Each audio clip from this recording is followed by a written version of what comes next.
Alors, Edwige Pasquet, je suis présidente des éditions Gallimard Jeunesse.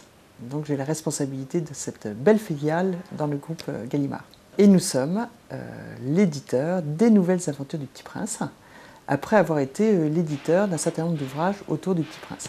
Je l'ai lu enfant, et puis je l'ai relu adulte. Et c'est vrai que j'ai eu deux lectures qui étaient complètement différentes. Il me semble tout aussi riches l'une que l'autre. Et j'ai été moi-même surprise, quand je l'ai relu adulte, de voir à quel point j'étais fascinée par cette œuvre et à quel point je suis rentrée dans cette œuvre. Et c'est là où, effectivement, j'ai compris cette dimension totalement intemporelle du Petit Prince, d'une part, et universelle. Et quand je dis intemporelle, c'est vrai que sur la durée, ça n'a pas pris une ride pour moi. C'est une œuvre qui est toujours aussi présente, et puis le fait qu'elle s'adresse à ce public très large. Je crois qu'aujourd'hui, on parle beaucoup du public des jeunes adultes, on parle beaucoup des ouvrages transversaux qui s'adressent aux jeunes et aux adultes. En fait, un des premiers était Le Petit Prince, et c'est dans ce cas, puisqu'il a un lectorat presque de 0 à 60, à l'infini. Il n'y a pas de limite.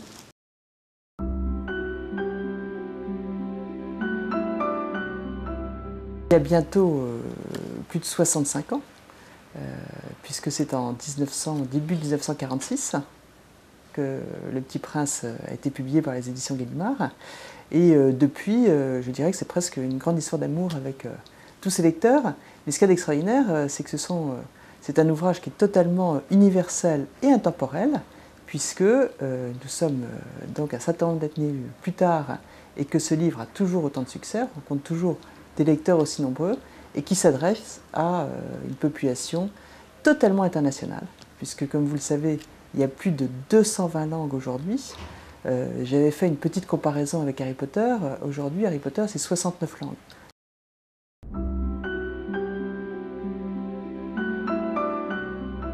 Quand nous avons entendu parler de ce projet, c'est vrai que c'est un projet qui est très ambitieux. Donc pour nous, il était important de connaître le projet, de découvrir son objectif, de voir à qui il s'adressait, et surtout de voir si l'esprit de Saint-Exupéry et les valeurs du Petit Prince étaient toujours aussi présentes, et quel était, j'allais dire quelque part, le projet lui-même. Et quand nous avons eu les premiers contacts et quand nous avons vu les premières images, la nature du projet, nous avons tout de suite été convaincus de la qualité de ce projet. Et nous avons donc souhaité être l'éditeur de ces nouvelles aventures. Et ce qu'il y a de très important, c'est vrai que quand on regarde la Bible littéraire qui a été faite, avec tout le contenu, vraiment dans lequel nous retrouvons beaucoup de valeurs du Petit Prince, et quand nous regardons l'aspect graphique, qui est extrêmement riche et très soigné, et les aventures elles-mêmes, puisque ce sont 24 aventures dans 24 planètes différentes, et j'allais dire, c'est presque 24 aventures différentes. C'est un projet ambitieux, et nous sommes heureux de pouvoir y participer.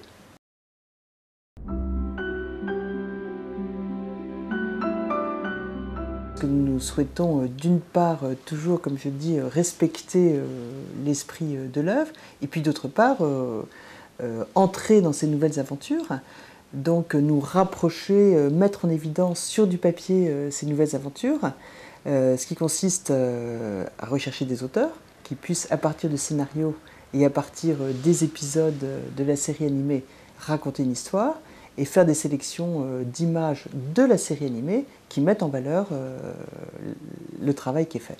Donc ce qui est important aujourd'hui, c'est que nous aboutissons à un travail multi-support, qui était un des objectifs de ce projet, c'est-à-dire qu'il existe en audiovisuel, il existe en vidéo, et puis il existe sur du papier, puisque nous avons publié 3 ouvrages assez différents les uns des autres.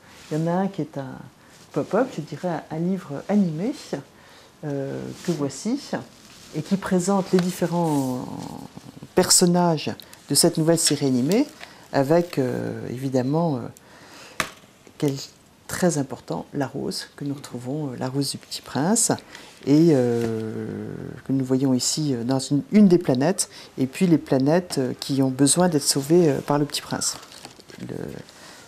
La rose Et le Petit Prince communique par lettres. Voilà, le Petit Prince envoie un certain nombre de lettres à la Rose, que la Rose attend d'ailleurs avec impatience. Voilà. Donc ça, il nous a paru intéressant de mettre en volume ces personnages. C'est vrai qu'il y a tout un travail assez important d'un point de vue ingénierie papier qui a été fait par Gérard Le Monaco pour bien montrer d'une part la richesse visuelle de la série animée et ce que nous pouvions en faire avec des livres, puisque voilà, par exemple, La planète du temps qui est dévoilée et qui est le premier épisode de la série.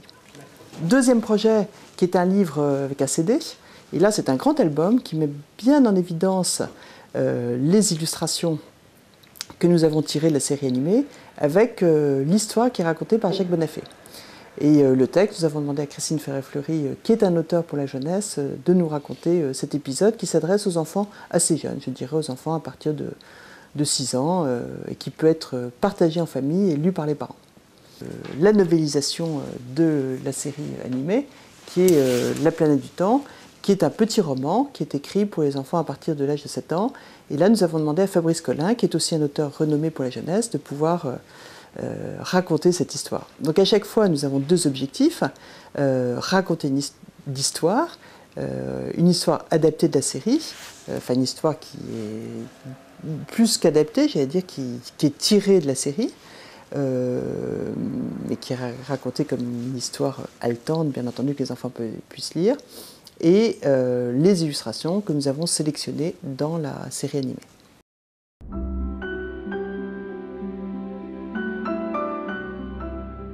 Chaque planète fera l'objet d'une novélisation et fera l'objet de plusieurs publications, puisque nous aurons aussi, suivant les planètes, des albums avec le CD ou des ouvrages qui peuvent s'adresser à des enfants plus jeunes.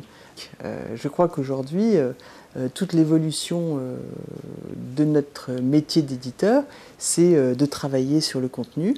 Et donc à partir du livre, d'être multi-support, le papier sera toujours là, et puis nous pouvons réfléchir sur le numérique, sur un certain nombre de multi-supports, d'être multi-support. Un projet qui est très ambitieux, comme on l'évoquait tout à l'heure, et qui du coup rend tous les gens qui travaillent dessus assez passionnés, parce qu'il est d'une richesse importante, à l'image du Petit Prince lui-même, mais ce sont de nouvelles aventures. Donc c'est vrai que de rentrer, ça nous amène à rentrer nous-mêmes dans l'œuvre de Saint-Exupéry aussi, à re-rentrer dans le Petit Prince, à quelque part redécouvrir le Petit Prince. C'est vrai qu'à chaque fois, c'est l'occasion de lire le Petit Prince, de le relire, et puis de créer des ouvrages qui viennent de la série animée, tout en respectant cet esprit et ses valeurs. Je crois que c'est quelque chose de très important. Je crois que c'est quelque chose qui fait que le Petit Prince aujourd'hui reste vraiment un personnage proche de tous ses lecteurs. C'est que à chaque fois, il y a une relation particulière qui est créée, qu'on soit enfant ou adulte. Et là, le fait, avec ces nouvelles aventures, le fait d'être multi-support, le fait que le Petit Prince acquiert quelques pouvoirs aussi, le met à la portée des plus jeunes, et cela donnera l'occasion à ces jeunes enfants de découvrir le Petit Prince et probablement de revenir à l'œuvre originale aussi.